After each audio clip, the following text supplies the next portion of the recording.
Hey, what's going on, guys? My name is Martin and welcome back to another episode of Escape Simulator. Today I am going to be playing the last room in the Magic DLC called Divination Towers.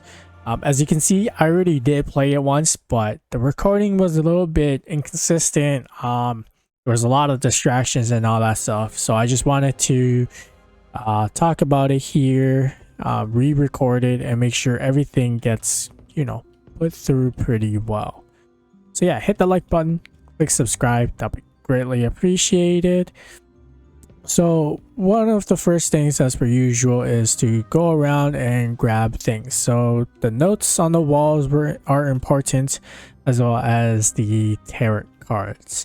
On top of that, there are also these teacups that will be useful in solving one of the puzzles.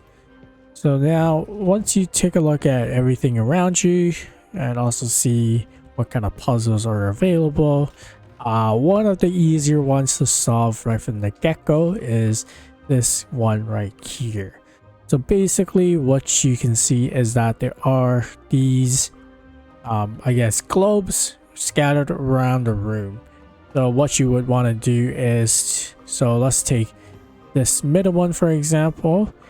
You want it to align yourself so that it adjusts, so the images or the lines or whatever is inside forms like an image. So this one right here in the middle, as you can see from the design, has the swirls, would be this one over here.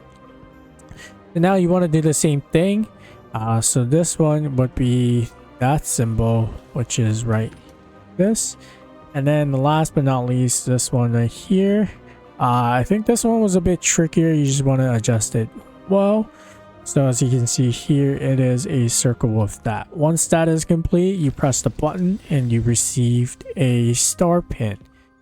Another one that is kind of easy to do, kind of not, would be to take a look at right here, this cup, deciphering animal runes.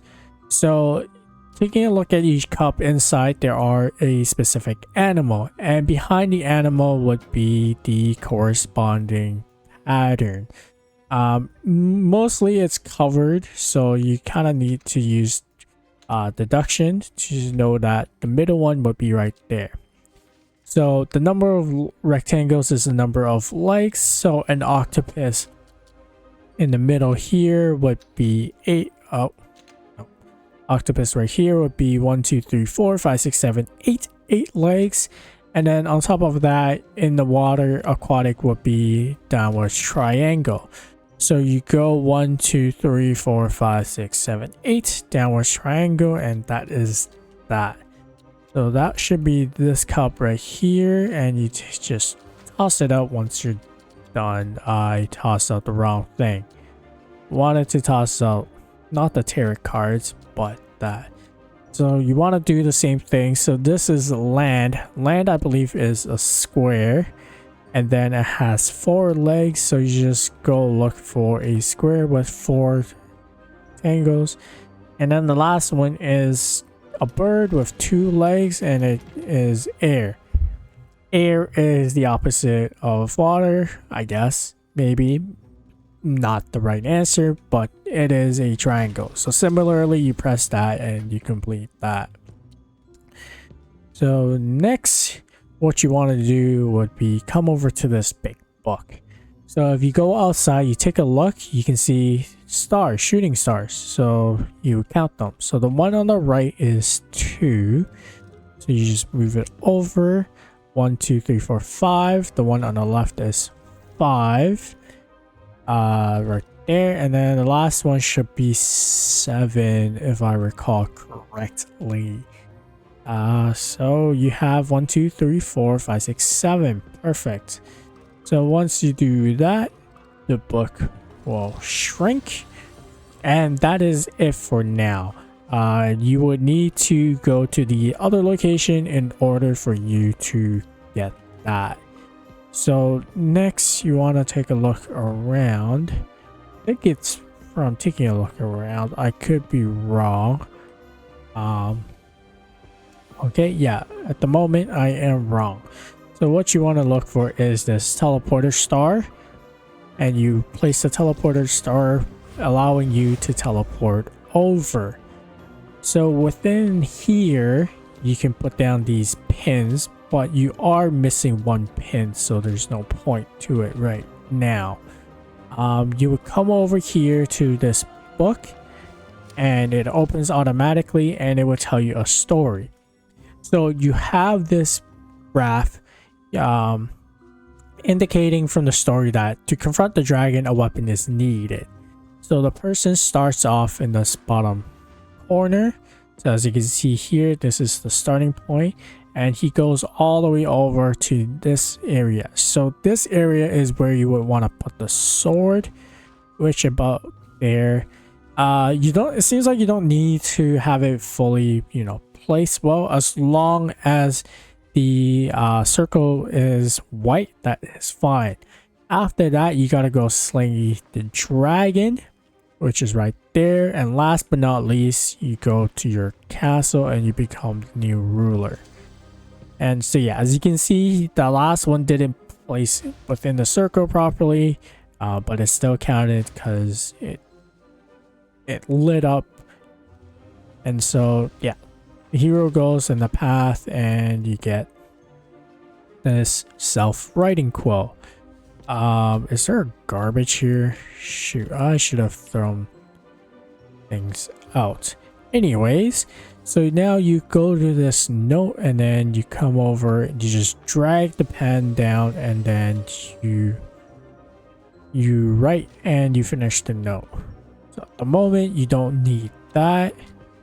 What you would need is to go back. Let's actually take the pen and throw it out.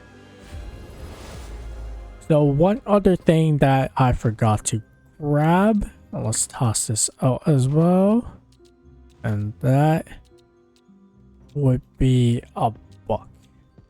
So as per usual, as you grab the books, keep an eye out for any indicators. As you can see here, like that, where it says book, there is a book icon right beside it. If you grab another random book, there's usually no icons. The icons indicate that the item is important. So now what you want to do is teleport back over and work on this palmistry ring. So the palmistry ring indicates that, love would be the first line, wealth is the second line, and then life is the third. So going over, the more you start from this side, the left side, and you go over, the more you go over, the more person is loving or not. So the person here is Fergus Grimm. So you take a look at the book and you just take a look at Fergus Grimm. So as you can see here, Fergus Grimm is 1, 2, 3, 4 on the fourth one down from the top. So 1, 2, 3, 4. So you move the ring over to the symbol and then you take a look at the Fergus identity. Prudent with coins, he was better off than Arthur Bell. Arthur Bell comes from a rich wizarding family, but his business decisions left him broke. Okay, however, he was not as rich as Dahlia Howler. Despite inventing the repairing, she couldn't outshine Bagby. So Bagby's the richest, then Dahlia, then Fergus and Grimm. So in terms of wealth, he would be second there. Next would be his dabbling into dark magic has left him completely alone. So love will be down here. And then last but not least, his very long life, which surpassed a century, and his death was caused by dark magic. Okay. Laura died in the Middle Ages, so youngest life. She lived to see her grandchildren grow up, so that would be probably second, because century probably a lot longer. 3 of his children became professors. A strong bloodline granted him a naturally long life of almost 2 centuries. So he is the second longest life. So now you have this sphere with a lot of symbols. One of the items we didn't do back there was this here. So you take a look at this order. So square, circle, hexagon, triangle. What you want to do is come back over here to look for square, circle, hexagon, triangle, 4, 2, 1, 8. Go back over and then put 4, 2, 1, 8. That opens up. It'll bring you the tarot cards. You don't need anything else in there. And then you come over to this tarot table.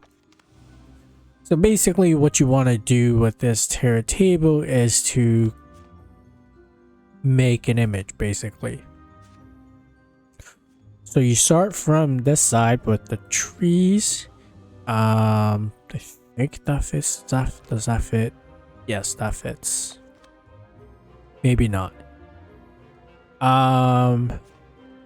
Let me see.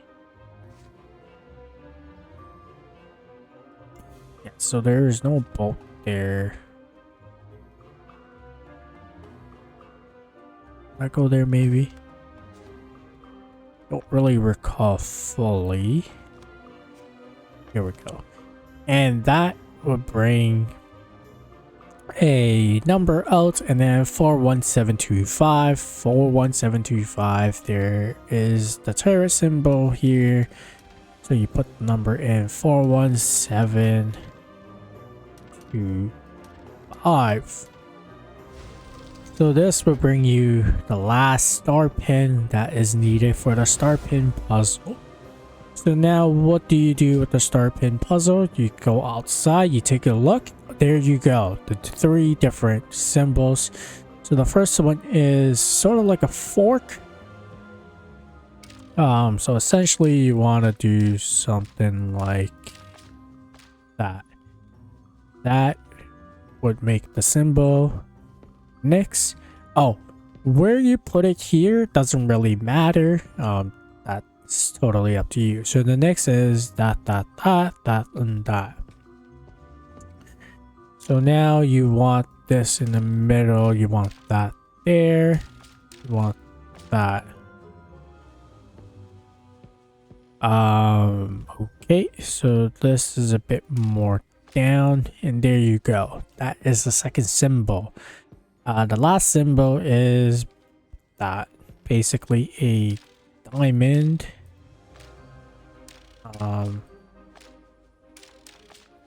There you go. Boom.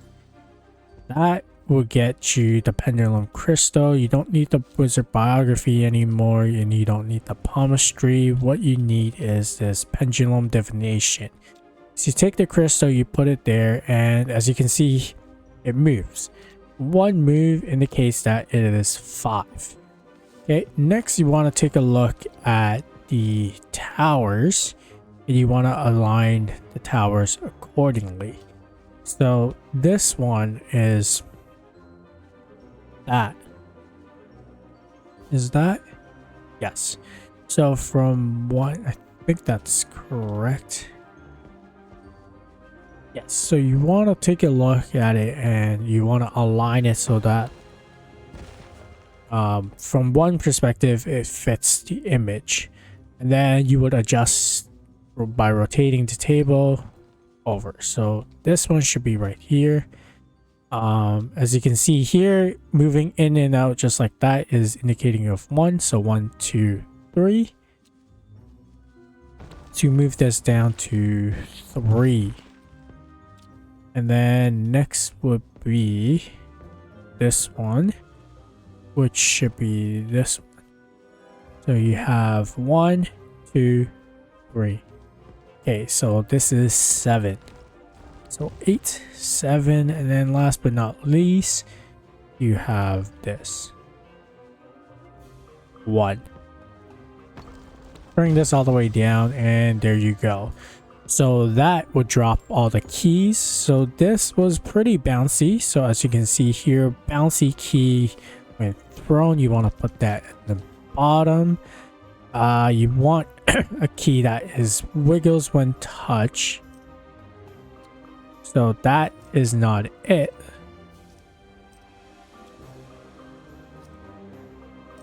Neither is that. So so basically you wanna pick, I think the best way to showcase it. Oh.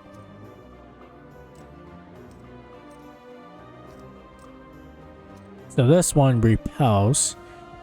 So repels other keys is there. Shadow, this glows in the shadow, which goes over there. And then last but not least would be the one that touches. So as you can see here, it had a slight movement. It indicated on the key in your hand as well as in the image. Oh, this one goes right there. And there you go. That is how you solve this room with a lot better explanation than my first go. Hit the like button, click subscribe, that would be greatly appreciated. Till next time, you are loved. Goodbye for now. Peace.